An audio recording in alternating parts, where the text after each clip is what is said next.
အာနန္ဒာတဲ့လူသေးတိုင်းငါ့ကိုလာပြီးတော့ဘယ်ရောက်တုံမေးနေလို့ရှိရင်မင်းတို့ငါ့ကိုညှင်းဆဲရရောက်လိုက်မယ်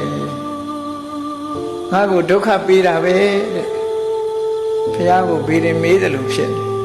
သေတဲ့လူတွေ့ဘယ်ရောက်သွားတော့ဒီလူဘယ်ရောက်သွားတော့ငါ့ကိုလာမေးမနေနဲ့တဲ့ကိုစမ်းစစ်ကြည့်ဓမ္မဒါသလို့ခေါ်တဲ့ဓမ္မကြည်မှန်ကြီးတစ်ခုဓမ္မကျေးမုံကြီးတစ်ခုငါပေးထားမယ်အဲ့ဒီကျေးမုံကြီးထဲမှာကိုရုပ်ပုံတော်ကိုပြန်ကြည့်တယ်မြတ်စွာဘုရားပြန်ကြည့်ပြီးတဲ့အခါကျလို့ရှိရင်ကိုဖြေထုတ်လို့ရကိုမျက်နှာရိပ်ကိုကြည့်ပြီးကိုမှန်ကျေးမုံထဲမှာကြည့်ပြီးအဖြေထုတ်တယ်လို့ပဲတကယ်ကိုဓမ္မကျေးမုံဆိုတဲ့ဓမ္မမှန်ကြီးကိုပြထားတယ်အဲ့ဒီထဲမှာကြည့်ပြီးကိုဆုံးဖြတ်တယ်ဆိုပြီးတော့မြတ်စွာဘုရားကဓမ္မဒါသဆိုတဲ့ဒေသနာတော်ကိုဟောပြောတာအနန္ဒဒီတရားကိုမှတ်သားထားတဲ့အဲ့ဒီဓမ္မဆိုတဲ့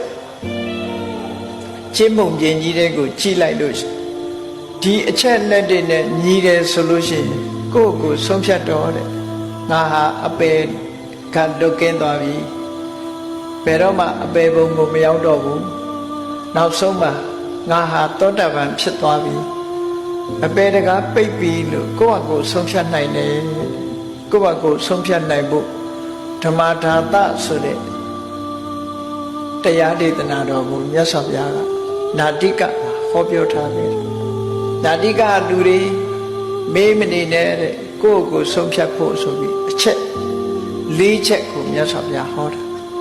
အဲ့ဒီအချက်၄ချက်ကပါလဲကိုပြန်ဆန်းစစ်ကြည့်တယ်ငါဟာမြတ်စွာဘုရားကိုယုံကြည်တာတကယ်ကိုအသိဉာဏ်နဲ့နှစ်ကာသိပြီးတော့ယုံကြည်တာဟုတ်ကဲ့လားကိုစဉ်းစားဘုရားကိုကိုးကွယ်တယ်ဆိုတဲ့နေရာမှာဘုရားရဲ့ခုံတွေကိုအလေးနဲ့သိပြီးတော့နှစ်ကာယုံကြည်တာဟုတ်ကဲ့လားဒါတခုတရားဓမ္မနဲ့ပတ်သက်ပြီးတော့နှစ်ကာယုံကြည်တာဟုတ်ကဲ့လားအရိယာသံဃာခုံတွေနဲ့ပတ်သက်ပြီးနှစ်ကာယုံကြည်တာဟုတ်ကဲ့လားဘုရားတရားသံဃာကိုးကွယ်တယ်လို့ဆိုတဲ့နေရာမှာတစုံတစ်ခုမျှော်လင့်ချက်နဲ့ကိုးကွယ်တာလားကိုးကွယ်ထိုက်တယ်လို့ယုံကြည်လက်ခံလို့အသိဉာဏ်နဲ့ကိုးကွယ်တာလားဆိုတာကိုဆုံးဖြတ်တယ်ကိုဆုံးဖြတ်လို့ရတယ်အေး